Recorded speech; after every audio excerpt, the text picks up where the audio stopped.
received new info, and yeah, version 4 is not playing around at all, dropping new banners, literal buffs, a new planet, a new path, and enough temptation to completely destroy our savings plans. Now that we finally have a clearer picture, it's time to talk about everything together. So hello my cuties, it's me your Acheron back again, and today we're doing a full 4 breakdown. We're going to talk about the new banner changes, the V3 character adjustments, the estimated pull count, and finally, the new world Planarcadia and the Path of Elation. This is not a short update, this is a full roadmap moment. So grab something sweet to eat like those polls and stick with me till the end, because version 4 is about to change how we play the game. The Fugue and Lingsha reruns are ending soon guys, and this might be your last chance to grab them. You can save up to 25% on this banner at lootbar.gg. Look, I'm buying the 6,480 Oniric Shards pack for just $78, which normally costs $100 in-game, literally saving me $22 instantly. The top-up process is super simple. I just entered my UID and chose my server,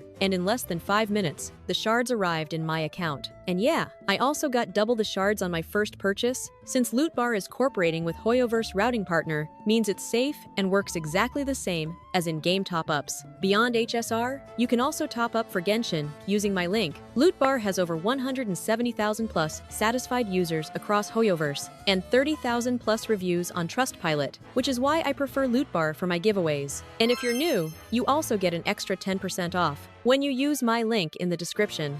Let's start with the first thing everyone cares about, the banners. Version 4 is split into 2 clean phases. In Phase 1, the main character banner features Yao Guang, with Rapa coming back as a rerun. This phase already feels very intentional. Yao Guang is clearly designed as a core support for the upcoming Elation era, someone who enables teams rather than stealing the spotlight. She's meant to make others shine brighter, especially characters that rely on frequent actions and synergy-based damage. Pairing her with Rapa makes a lot of sense, because Rapa benefits heavily from proper setup and sustained pressure. Now on top of that, there's strong rerun potential floating around. Sparkle is a big name here, especially because she's receiving buffs in 4.0, and whenever a character gets buffed, Hoyoverse suddenly remembers they exist again. Black Swan is also in the conversation, because she's receiving improvements too, and fits well into long-term team planning. So 4 is already dangerous for anyone trying to save. Then, we move into Phase 2, and this is where Hoyoverse really starts testing us. Phase 2 is all about Sparxie, the SP version of Sparkle. She's a skill point-based main DPS, a nuke-style damage dealer who burns SP to delete enemies. Her kit is designed around high-investment, high-reward gameplay, and she synergizes extremely well with Yao Guang. You can tell this banner structure was planned carefully. Phase 1 gives you the support foundation. Phase 2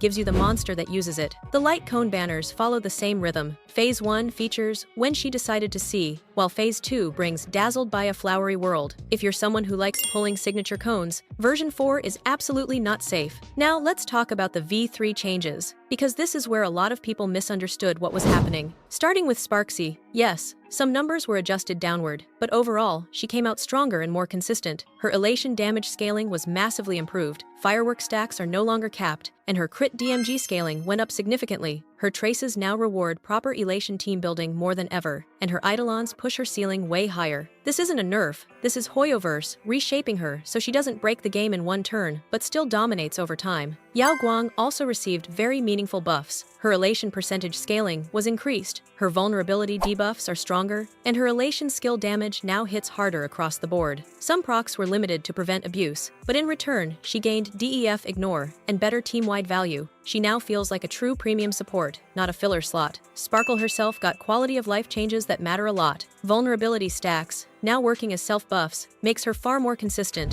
Her ultimate overflow is cleaner, and her Eidolons were improved. Black Swan also got an E6 Arcana cap increase, which explains why her rerun value suddenly jumped. Even event-related elation buffs and signature light cones were adjusted. All of this points to one thing. Hoyoverse is fully committing to elation as a core system going forward. Now cuties, this is where we slow down and properly calculate the full count, step by step, like we always do. We start with the most reliable income, daily training. Across the full 42 days of version 4, daily training gives us 2,520 stellar jades. This is your base income, the foundation of every patch. Next comes endgame content, Memory of Chaos, Pure Fiction, and Apocalyptic Shadow. Assuming full clears with max stars, these 3 modes together give 2,400 stellar jades. This is one of the biggest consistent sources in the game. Then we have the weekly modes. Across 6 resets of Divergent Universe and Currency Wars, we get 1,650 stellar jades. It doesn't feel huge week by week, but by the end of the patch, it adds up nicely. After that, we have monthly shop resets. Version 4, 0 overlaps 2 resets, March 1 and April 1, giving us 10 limited pulls, which equals 1,600 stellar jades. So, just from repeatable sources alone, before events or exploration, we're already sitting at 8,170 stellar jades. Now let's move into limited time rewards. The Gift of Odyssey login event gives 10 limited pulls, or 1,600 stellar jades, just for logging in over 7 days. On top of that, version 4 includes 2 major gameplay events, estimated at 1,500 stellar jades combined. That puts event rewards at 3,100 stellar jades. Now we reach one of the biggest parts of 4, exploration and quests, because yes, we're getting a brand new planet. Exploring Planarcadia is expected to give around 2,260 stellar jades from chests, puzzles, and exploration rewards. This is actually higher than average, which makes sense for a flagship planet. Add to that new Trailblazer missions and side quests, which give around 1,000 stellar jades. Next are the system rewards. Maintenance compensation gives 600 stellar jades, and the version 4.1 livestream codes give another 300, for a total of 900 stellar jades. Finally, miscellaneous sources, character trials, web events, achievements, and banner codes add another 995 stellar jades. Now cuties, let's add everything together. As a free-to-play player, version 4 gives around 17,520 stellar jades, which converts to roughly 110 limited pulls. If you're using the Express Supply Pass, you get an extra 90 jades per day, which over 42 days is 3,780 more jades, or about 23 additional pulls. That brings Supply Pass users to roughly 133 pulls. Talking about the Supply Pass, I want to thank everyone for completing the 20,000 subscribers milestone. Yay guys, we finally did it after so long. So as promised, I'm doing a 20 Express Supply Pass giveaway. All you have to do is be subscribed to the channel, like, and hype the video. Even now you can do it, and just comment something with your UID and server. That's it. I will announce the winners in the next video. Now let's talk about the new world and path, because this is what ties everything together. The new planet Planarcadia is officially confirmed, and it introduces the Path of Elation. This path focuses on expressive, exaggerated gameplay, creative synergies, and combo-heavy mechanics. Sparxie is clearly the flagship Elation character, and we're also expecting an Elation Trailblazer, which is huge for free-to-play players. The planet's theme leans into theatrical comedy, possibly inspired by Italian-style humor, and honestly, the character designs here look even better than the leaked concept art. Now my opinion, cuties, because you know I always keep it real. Version 4 is generous, but it's generous at the most dangerous time. Over 100 pulls sound safe, until you look at Yao Guang, Sparxie, buffed reruns, a new path, and a new planet all in one version. Personally,